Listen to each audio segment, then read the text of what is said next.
सीतापुर नाम के एक गांव में लोग बहुत हंसी खुशी रहा करते थे। उस गांव में एक बहुत गरीब परिवार रहता था। उस परिवार में मोहन, उसकी बीवी लता और उनका 8 साल का बेटा चीकू रहते थे। मोहन को पीने की बहुत बुरी आदत थी। वो सुबह शाम बस शराब पीता और जुआ खेलता रहता था। मोहन की एक छोटी सी किराने की दुकान थी।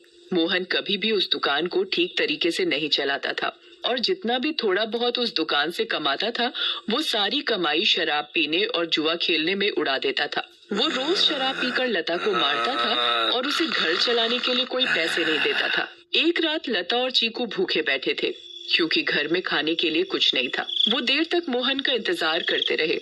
अचानक दरवाजे पर खटखटाने की आवाज आती है। माँ, लगता है पापा आ गए। वो जरूर हमारे लिए कुछ खाने को लाए होंगे। हाँ बेटा, अब हम सब मिलकर पेट भरकर खाना खाएंगे। लता जल्दी से दरवाजा खोलने जाती है। जैसे ही वो दरवाजा खोलती है तो देखती है कि मोहन के दोस्त मोहन को पकड़कर खड़े हैं और मोहन नशे की हालत में है। अरे भैया, इतनी रात को आप लोग? अरे भाभी जी, क्या बताएं, आज तो मोहन ने हद ही कर दी। इतनी शराब पी रखी थी कि इसे इतना भी होश नहीं था कि ये कहाँ पड़ा है। हम इसे चौराहे पर से उठा कर लाए हैं। अगर कोई गाड़ी वाला कुचल जाता तो बताओ, आप लोगों की तो जिंदगी खराब हो जाती। हाँ भाभी जी, बस आप लोगों का सोचकर हम इसे यहाँ ले आए, वरना तो इसका सबके साथ ऐसा व्यवहार है कि कोई इसकी मदद ना करे। मोहन के दोस्त मोहन को कमरे में ले जाकर लिटा देते हैं और वहाँ से चले जाते हैं। बेटा चीकू, आज हमें फिर से भूखा ही सोना पड़ेगा। मैं तेरे पापा के भरोसे तुझे और भूखा नहीं रख सकती। अब मुझे ही कुछ काम करना पड़ेगा। तू बस आज थोड़ी सी भूख बर्दाश्त कर ले। ठीक है माँ। चीकू और लता दूसरे कमरे में सोने चले जाते हैं। तभी मोहन नींद में बड़बड़ाने लगता है। थोड़ी देर बाद मोहन को होश आता है और वो खुद को अपने घर में पाता है। अरे ओ लता, कहाँ मर गई? मुझे बहुत तेज भूख लगी है। चल जल्दी से मेरे लिए खाना लेकर आ। लता बहुत गहरी नींद में सोई हुई होती है और उसे मोहन की आवाज सुनाई नहीं देती। मोहन 4-5 बार आवाज देता है पर लता नहीं उठती। मोहन गुस्से से लाल हो जाता है और कमरे में रखे एक मोटे से डंडे को उठाता है और दूसरे कमरे में जाता है जहाँ लता और चीकू सो रहे होते हैं। वो डंडे से लता को बुरी तरह पीटने लगता है। लता अचानक नींद से उठ खड़ी होती है। बचाओ बचाओ, मुझे मत मारो। मैंने क्या किया?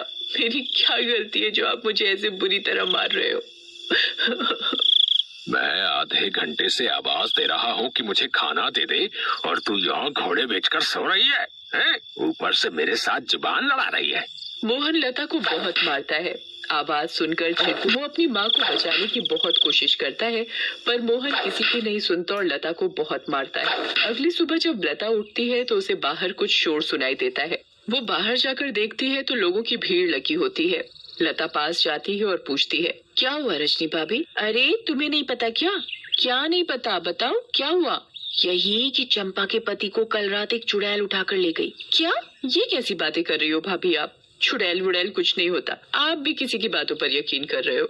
यकीन कैसे ना हो बहन, मैंने खुद अपनी आंखों से उस भयानक चुड़ैल को देखा है। उसके लंबे बाल, लंबे लंबे नाखून और दांत, उसकी लाल आंखें और डरावना चेहरा मैं कभी नहीं भूल सकती।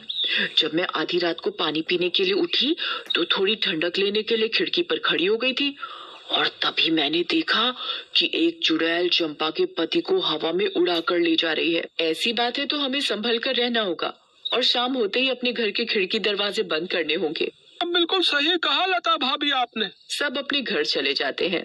लता भी काम ढूंढने निकल पड़ती है। वो घर घर जाकर काम मांगती है पर उसे कहीं काम नहीं मिलता। अंधेरा होने लगता है और आखिर में उसे सरपंच मिलता है। क्या हुआ लता? बड़ी परेशान दिख रही है। बस क्या बताऊं सरपंच जी, चीकू के पापा का तो सभी है कि वो ठीक से कमाते तो है नहीं और जो कमाते हैं उसे दारू में उड़ा देते हैं। इसीलिए मैं ही काम ढूंढ रही हूँ ताकि अपना और अपने बच्चे का पेट भर सकूं। ऐसी बात है तो मेरे पास एक काम है। मेरी माँ बहुत बड़ी हो गई है और बिल्कुल चल फिर नहीं सकती। मैं उनकी देखभाल के लिए किसी को देख रहा था, पर अगर तुम चाहो तो तुम ये काम कर सकती हो। मैं तुम्हें महीने के 2000 रुपए दूंगा। आपका बहुत बहुत धन्यवाद। बस एक दिक्कत है कि तुम्हें देर रात तक रुकना होगा, जब तक कि वो सो नहीं जाती। मुझे मंजूर है सरपंच जी। ये लो फिर 500 रुपए और कल से आ जाना। लता खुशी खुशी घर जाती है और ये बात चीकू को बताती है। दोनों बहुत खुश हो जाते हैं। तभी वहाँ मोहन आ जाता है। क्या बात है? किस बात की इतनी खुशी मनाई जा रही है? मुझे उनकी बड़ी माँ का ध्यान रखना होगा, जिसके बदले वो मुझे पूरे 2000 रुपए देंगे। तू कहीं भी जाकर मर, मुझे कोई फर्क नहीं पड़ता, बस मुझे दारू पीने के लिए पैसे मिलने चाहिए। तभी मोहन को लता के हाथ में कुछ पैसे दिखते हैं। मोहन वो पैसे लता से छीन लेता है। लता बहुत रोती है और अपने पैसे मांगती है, पर मोहन उसकी एक नहीं सुनता और दारू पीने चला जाता है। लता उन पैसों में से कुछ पैसे अपने पल्लू में पहले से ही बांध लेती है, जिसका वो घर का राशन ले आती है। उस दिन लता और चीकू पेट भरकर खाना खाते हैं, चैन की नींद सोते हैं। दूसरी ओर चुड़ैल का आतंक शुरू हो जाता है। वो आसमान से आती है और गांव वालों के घरों के ऊपर उड़ती रहती है। वो कभी किसी के घर के ऊपर तो कभी किसी और के घर के ऊपर अपने शिकार की तलाश में उड़ती रहती है। अब मैं अपना शिकार करूंगी। किसको लेकर जाऊं आज अपने साथ? किसको? बहुत देर तक चुड़ैल को कोई दिखाई नहीं देता। लगता है इस गांव के आदमी बहुत चालाक हो गए। अब इन्होंने रात को निकलना ही बंद कर दिया। अगर ऐसा रहा तो मैं अपना शिकार कैसे करूंगी? किसको लेकर जाऊं अपने साथ? किसको लेकर जाऊंगी अपने साथ? तभी भोला रात को घर के बाहर आता है और रस्सी पर सूख रहे कपड़े उतार कर इकट्ठे करने लगता है। चुड़ैल की नजर भोला पर पड़ती है। मिल गया मेरा शिकार। चुड़ैल भोला पर हमला करती है। वो उसे एक हाथ से पकड़ती है और अपने साथ हवा में उड़ाकर ले जाती है। बचाओ, बचाओ, मुझे छोड़ दो, जाने दो मुझे।